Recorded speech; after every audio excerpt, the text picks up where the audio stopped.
àwọn àyípadà ọ̀tun tí yóò bá Ìbàdàn lásìkò mi gẹ́gẹ́ bí Olúbàdàn nìwọ̀nyí.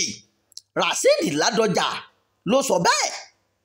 Olúbàdàn tuntun Ọba Rasheed Adéwọ̀lú Ládọjà ti sọ pé àsìkò òun lórí ìtẹ́ Olúbàdàn yóò mú ìgbà ọ̀tun dé bá aráàlú, yóò sì mú ìdàgbàsókè bá ìlú Ìbàdàn lápapọ̀.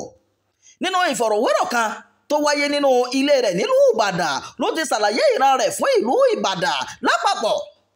Ó ní kí aráàlú máa retí àyípadà ọ̀tun lásìkò òun dípò afẹ́fẹ́ yẹ̀yẹ́ o. Gẹ́gẹ́ bó ṣe sọ, gbogbo àsìkò rẹ̀ gẹ́gẹ́ bí oníṣòwò àti olóṣèlú ti múra sílẹ̀ fún ipò tuntun náà. Ó ní ìlú Ìbàdàn ní ògo ìhà ìwọ̀ oòrùn Nàìjíríà láyé àtijọ́. Mo sì fẹ́ kí a padà sí ipò tí a wà tẹ́lẹ̀ ọ̀hún. A ní ọ̀pọ̀ ọmọ káàkiri àgbáyé tí wọ́n ń gbé ohun rere ṣe, àmọ́ àwọn àkàn sọ pé kì í ṣe àyànmọ́ wọn láti sin ìlú. Gbogbo yẹn ni ìgbà ọ̀tun yóò dé bá o. Ládọjà sọ pé àwọn mínísítà tẹ́lẹ̀ bíi Frank Nweke Jr. àti ààrẹ WTO Ngozi Okonjo-Iweala gbé ògo ìlú wọn ga. Kò sí ohun tó ní kí àwa ọmọ Ìbàdàn náà má gbé ògo ìlú wa ga. Gómìnà tẹ́lẹ̀ rí náà júwe ara rẹ̀ gẹ́gẹ́ bí ẹni tó fẹ́ràn ìgbé ayé ìrẹ̀lẹ̀ dípò ìgbé ayé afẹ́fẹ́ yẹ̀yẹ̀. Ó ní ọ̀pọ̀ èèyàn ló rò pé ipò fàájì àti afẹ́fẹ́ yẹ̀yẹ̀ nípò ọba, ṣùgbọ́n èrò ayé àtijọ́ nìyẹn o. Lóde òní, a gbọ́dọ̀ ká aṣọ wa sókè kí a sì ṣẹ̀sìn aráàlú. Ní tèmi, kí n jẹun tó dára, kí n sì gbé ìgbé ayé rere wù mí ju wíwọ aṣọ ńlá lọ. Ẹ kú kalẹ̀ pẹ̀lú bẹ́ẹ̀ ṣe ń gbọ́ wá ní ìròyìn. Ẹ jẹ́ lọ sókè lọ́hùn náà, à ń padà bọ̀. Òrìṣà nílùú o, òrìṣà nílùú, ẹ má fojú di àdánù o.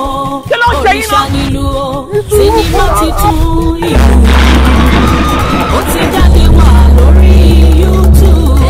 Ìkànnì Jígí Alára TV 24 lẹ ó ti rí wo àwòtún òní iṣẹ́ ńlá yìí. Sinimá titun ìlú multi-billion naira project méjì yóò lágbára. Òrìṣà nílùú tó mú bá. Kì í ṣọjọ́ pa àtọ̀ ṣàwòrán gidi. Ìlú ní ṣàtọ́kùn eégún, ìlú ní ṣàtọ́kùn ṣá. Ìlú ìṣèlú ti la sí ẹ̀ṣọ́ máa yàn àgàlù ìlú tó kọ̀ fọ́ agbára.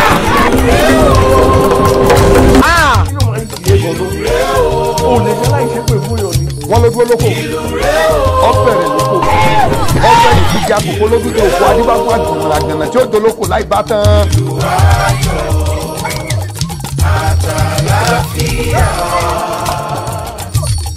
Ìlú agbára gba sinimá tó gbà padà búyọ tó gbà padà gbà.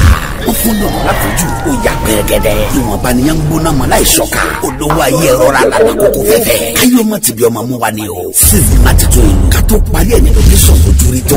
Ẹ̀gá tá a sọ fún ẹ̀. Owó gbowó la ná lórí ẹ̀. Adéọmọ Bankole. Aláṣẹ àbúrúdarí ilé-iṣẹ́ Jígí Alára ẹlẹ́gẹ̀rún ni executive producer pẹ̀lú co-producer Yèyé Rosodika. Níyà Adédayọ̀ Age pẹ̀lú Adébáyọ̀ Jẹ̀lílì Piccolo ló direct yẹ. Starring Akin Lewis, Yèyé Rosodika, Taofik Adéwálé Dìgbòlùjà, Babátúndé Báńgbọ́dẹ Fọ́kọ́kọ́, Taofik Salami Mondusi, Òkìkí Ọ̀ṣìjọ́mọ́lẹ̀, Ìyákú Ègbé, John Odika, Ológbòjò, Moro Múbọ̀láwá, Tọ́wọ́ ń dùn àti bẹ́ẹ̀ bẹ́ẹ̀ lọ. Nínú sinimá ńlá ìta pé àkọlé ẹ̀ ní ìlú. Subtitled in English. Apá kìíní ẹ̀ máa jáde kásàgbà sórí YouTube lọ́jọ́ Wednesday September 24 ọdún yìí. Nígbà tá apá kejì ẹ̀ máa jáde lọ́jọ́ Friday October 24 ọdún yìí bákan náà. Ẹ̀kúnkún mẹ́rin tẹ̀ ní ìkànnì Jígí Alára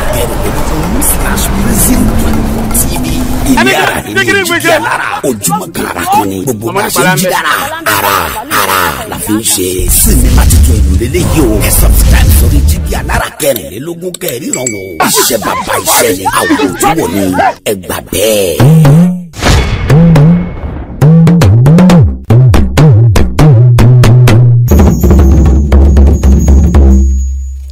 Ẹ káàbọ̀ padà, ẹ̀ṣẹ̀ tẹ́ ẹ dúró tán lórí ìkànnì Jígí Alára.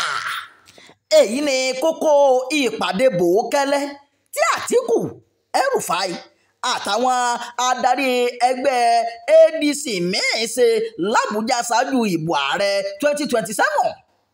Igbákejì ààrẹ Nàìjíríà tẹ́lẹ̀ Àtíkù Abubakar gómìnà ìpínlẹ̀ Kaduna tẹ́lẹ̀ Nasiru El-Rufai, David Mark àti àwọn adarí ẹgbẹ́ òṣèlú ADC míì ṣe ìpàdé bòókẹ́lẹ́ nílùú Àbújá lọ́jọ́bọ̀ ṣáájú ètò ìdìbò gbogbogbò ọdún 2027. ìròyìn sọ pé kò sí ẹni tó mọbi tí ìpàdé náà ti wáyé nílùú Àbújá lọ́jọ́bọ̀. lára àwọn tó wà níbi ìpàdé ọ̀hún ni gómìnà ìpínlẹ̀ Sokoto tẹ́lẹ̀ rí Aminu Tambuwa àti gómìnà ìpínlẹ̀ Kwara tẹ́lẹ̀ Abdulfatai Ahmad. àwọn abẹnugan lágbo òṣèlú mẹ́ẹ̀ tó wà níbi ìpàdé náà ni mínísítà ìgbòkègbodò ọkọ̀ tẹ́lẹ̀ Rotimi Amechi àti mínísítà fún ọ̀rọ̀ ajé orí ayélujára tẹ́lẹ̀ Isa Pantame. lójú òpó X rẹ̀ ní Àtíkù ti sọ fáwọn èèyàn wípé òun ti wà níbi ìpàdé náà. ó ní èyí ṣàpèjúwe ìkórajọpọ̀ alátakò tó fẹsẹ̀ múlẹ̀.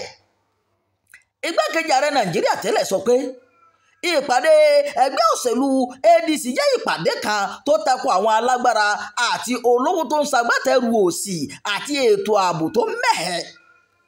Àtíkù ní ADC ṣetán láti rọ́pò ààrẹ Bọ́lá Tinubu pẹ̀lú olórí tí yóò darí orílẹ̀-èdè Nàìjíríà dáadáa. kí wọ́n làwọn kókó tó wà níbi ìpàdé eléyìí tí wọ́n ṣe l'Àbújá. ìpàdé tó wáyé nílùú Àbújá dá lórí wíwà ní ìṣọ̀kan gẹ́gẹ́ bí ẹgbẹ́ alátakò láti lè kojú ẹgbẹ́ òṣèlú APC ìjọba tó wà lóde nínú ètò ìdìbò ọdún 2027. alága ẹgbẹ́ ADC tó jẹ́ ààrẹ ilé asòfin àgbà l'Àbújá tẹ́lẹ̀ Máàkì ló darí ìpàdé ọ̀hún.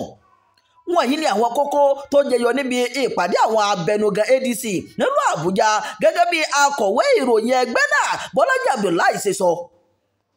gbogbo àwọn tó fẹ́ dupò ààrẹ fẹnukò pé àwọn yóò ṣàtìlẹ́yìn fún ẹnikẹ́ni tó bá wọlé ìbò abẹ́nú fún olùdíje sípò ààrẹ fún ètò ìdìbò ọdún 2027.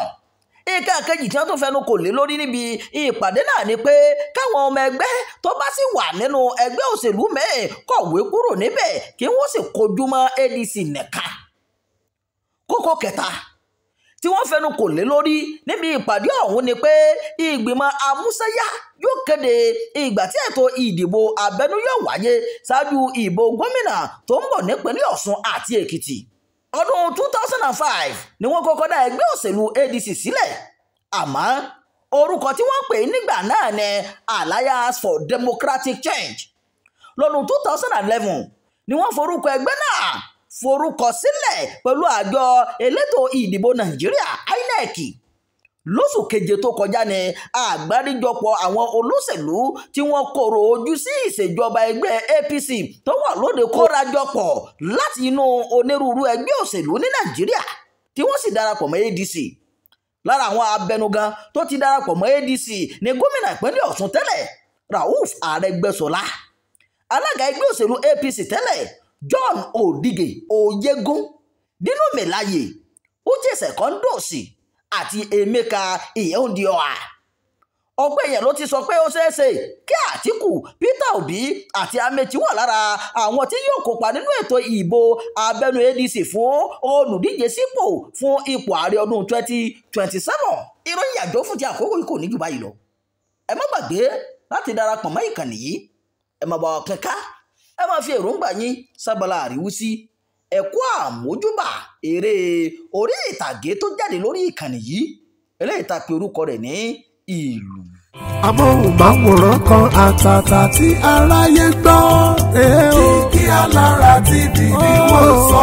Ení, èjì, ẹ̀ta, ẹ̀rin, àrún, ẹ̀fà, èje, Jígí Alára. Sinimá méje tó lóyin ládùn. Sinimá titun méje la gbé jáde. Láti Jígí Alára. Jígí Alára lórí YouTube. Àwọn sinimá yẹn rèé o. Ìlú ni àkọ́kọ́. Òkúta péré lẹ́lẹ́kejì. Àjẹ́ tó pọ̀ máa wo lẹ́lẹ́kẹta. Òpin ọ̀rọ̀ lẹ́lẹ́kẹrin. Ọba làkọ́lé ìkarùn-ún. Àfojúdi lẹ́lẹ́kẹfà. Àjíkẹ́ ẹlẹ́kọ̀ọ́ ní keje o. Jígí Alára ti gbé jáde Kàṣàgbà o. Lórí YouTube ẹ ó ti wò ó. àwọn akọkọlùkọ lóyin ládùn rọ wọn pàtòkè tilẹ̀ sinimá méje tá a gbé jáde rèé látọwọ́ Dígí Alára lórí YouTube. Ìlú làkọ́lé alákọ̀ọ́kọ́ Dígí Alára àti Rose Odika ní co-producer. Òkúta àpèrè lẹ́lẹ́ẹ̀kejì Dígí Alára gangan fúnra ẹ̀ ló produce. Àjẹtúpamọ́wò lẹ́lẹ́ẹ̀kẹta Dígí Alára àti Lélowówà ní co-producer. Òpin ọ̀rọ̀ lẹ́lẹ́ẹ̀kẹrin Fatai Karim àti Dígí Alára ló jọ produce. Ọba lẹ́lẹ́ẹ̀karùn-ún Tampan Ìdó local government àti Dígí Alára ló jọ pawọ́pọ̀ láti ṣe. Àfojúdi lẹ́lẹ́ẹ̀kẹfà Lateef Quadri àti Dígí Alára ní co-producer àti ẹ̀ náà. Àjíkẹ́ Ẹlẹ́kọ̀ ní sinimá ẹlẹ́ẹ̀keje Unity Caucus àti Dígí Alára ní co-producer. Àwọn Nollywood superstars ló kópa nínú àwọn sinimá yìí. Ẹ máa gbádùn gbogbo àwọn sinimá méjèèje. Ìlú, Òkúta àpèrè, Àjẹtúpọ̀máwo, Òpin ọ̀rọ̀, Ọba, Àfojúdi, Àjíkẹ́ Ẹlẹ́kọ̀. Àwọn sinimá méjèèje yìí ní kẹ́ lọ máa wò lórí YouTube tó jẹ́ ti Dígí Alára. Adé ọmọ Adé ni executive producer àwọn sinimá wọ̀nyí. Kò sí àṣàdànù ń bẹ̀ o. Ẹ kún ti mọ̀ pé gbogbo àwọn sinimá wa ló máa ń stand out yàtọ̀. Dígí Alára ní kẹ́ subscribe sí o. Ẹ download, ẹ share, ẹ like. Tẹ́ ẹ bá ti ń wo gbogbo ẹ̀ lẹ́ ó gbà wípé ó kọjá àfẹnuròyìn. Dígí Alára ni bàbá gbogbo wọn. Dígí Alára ti gbé jáde Kàṣàgbà o. Lórí YouTube ẹ̀ ó ti wọ́.